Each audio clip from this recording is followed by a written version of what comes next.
Okay जी, dear student, second lecture है आज लिंग्विस्टिक्स का regarding to literature. Okay, which among the following pairs are alveolar plosive? Basically that the T and C. ठीक है, T and सी है. Number 2 के अंदर हम आ जाते हैं.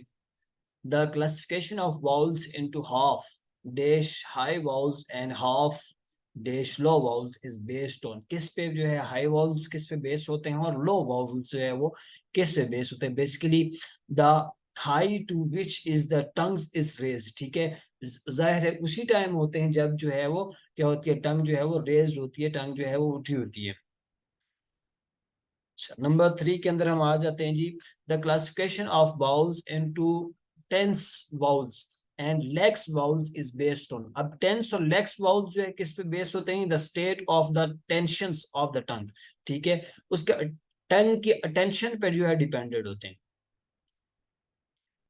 Number 4, the classification of vowels into front vowels, back vowels and center vowels is based on. अब जी क्लासिफिकेशन अगर उसकी देखी जाए तो फ्रंट वाउल्स या बैक वाउल्स या जो है वो सेंटर वाउल्स किस पे डिपेंडेड होते हैं जी? Basically the part of the tongue that is raised. ठीक है, उस जबान के उस हिस्से के ऊपर डिपेंडेड होते हैं जो क्या हो रहा होता है, जो कि रेज्ड हुआ होता है, जो उठा हुआ होता है. अच्छा, अगली जानब आते हैं जी हम 6 में. The classification of vowels into round vowels and unround vowels is based on ji round और unround vowels the position of the lips के ऊपर. ठीक है, नेक्स्ट में आ जाते हैं जी 7 के अंदर. According to the height to which the tongue is raised. ठीक है, कौन सी हाइट टंग रेज होती है? vowels can be classified into. ठीक है, जिसके ऊपर vowels जो है क्लासिफाइड हो रहे हैं जी, high vowels and low vowels के ऊपर. ये हमने ऊपर पढ़ा है, उसका जो है बैकवर्ड आ गई इस एमसीक्यूज. आप ये समझ सकते हैं इसको. Number 8, according to the position of lips. ठीक है, position of lips vowels can be divided into. कितने पे डिवाइड हो रहे थे? Round vowels and unround vowel. ठीक है, यानी कि एक तो वाउल्स वो होते हैं जिनके जरिए लिप्स राउंड होते हैं, एक ऐसे वाउल्स होते हैं जैसे जिनके जरिए लिप्स राउंड ना हो. ठीक है, नंबर 9 की तरफ हम आ जाते हैं जी.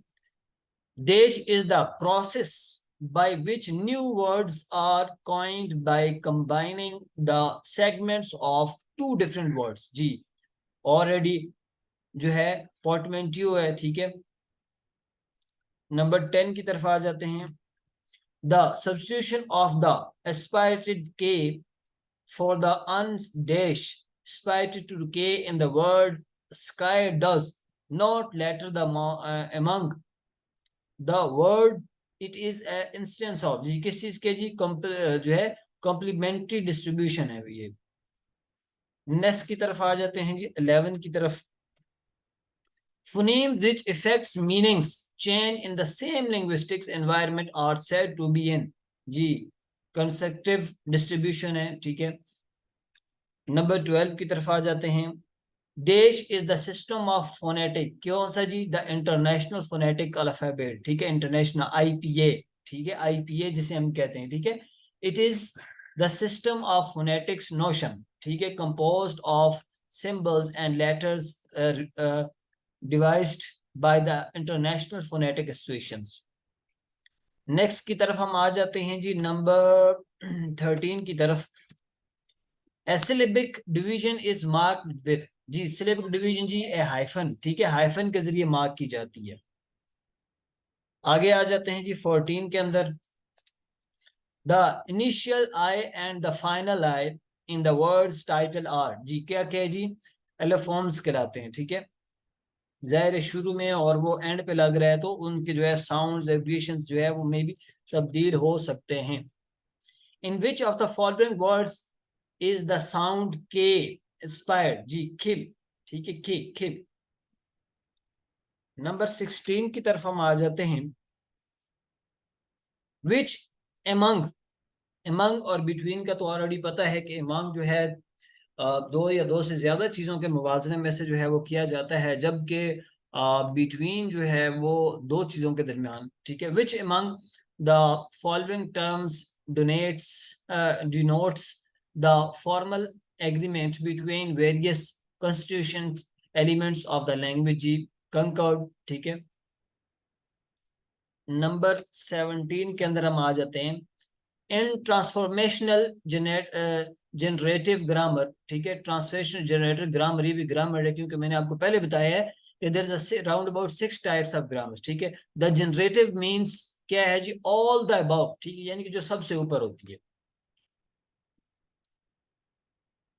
नंबर 18 डैश इज जी, क्या डैश इज जी, immediate constituent analysis is the device used in modern linguistics for grouping together words and phrases, यानी कि अल्फाज को एक दूसरे के अंदर ग्रुपिंग करने के लिए, मिलाने के लिए इस्तेमाल है। so as the remove ambiguity and the constructions, ठीक है। नंबर 19 की तरफ हम आ जाते हैं words which represent, ठीक है, represent the sounds of their reference are called जी,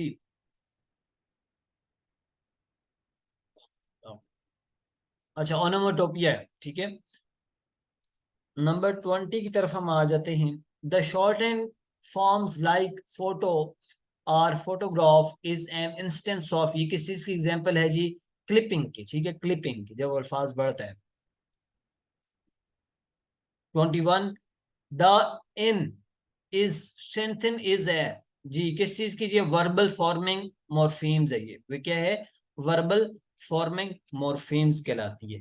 दूसरी तरफ आ जाती है the final T in walked is जी, final T is walked in जी, बेसिकली पोजेसिव जो है वो क्या है जी, मॉर्फीम है ये।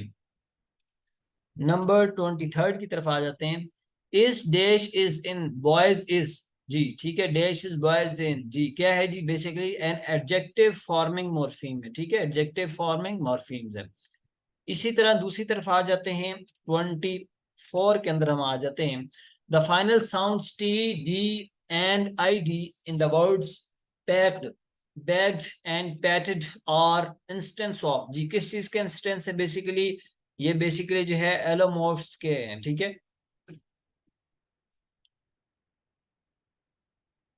अच्छा, मॉर्फेम्स अल्टरनेट्स आर कॉल्ड जी, किस चीज के अल्टरनेट्स हैं जी, बेसिकली ये ऑलमॉर्फ्स के हैं, ठीक है। उसके बाद आगे 26 के अंदर हम आ जाते हैं the I N G, basically I N G क्या है जी, ये प्रेजेंट पार्टिसिपल है, एक चीज को याद रखें, ठीक है, ग्रामर के अंदर। और ई डी पास्ट पार्टिसिपल है। The I N G is sleeping is an example of जी, बाउंड मॉर्फीम है ये, आई एन जी, इंग इंग इन, बेसिकली फॉरेन कंट्रीज के अंदर जब गोरा पड़ता है जी को तो वो जी साइलेंट का सिर्फ एन की साउंड देता है, वर्क इन, डू इन, ठीक है, ईट इन, तो ये क्या है, बाउंड मॉर्फीम आ जाती है। 27 के अंदर हम आ जाते हैं how many classes of morphemes can be identified in a language जी, कितने हैं जी, बेसिकली जो है 2 किस्म की होती है जो बयान की जाती हैं, ठीक है, बेसिकली 2 किस्म की होती है जो बयान की जाती हैं और उसी को जो है वो कंसल्सिव जो है वो कहा जाता है, ठीक है। 2 टाइप की फोनेम्स ऑलमोस्ट होती हैं, ठीक है। 28 के अंदर देखते हैं जी, एमसीक्यूज के अंदर जी, dash is concern with the selection of organisation of speech sounds in a language जी, क्या चीज लैंग्वेज से रिलेट कर रही है, मॉर्फोलॉजी है, because of that morphology is concerned with the selection of organization of speech sounds in the language. So these are too much important things for regarding to this lections. Okay.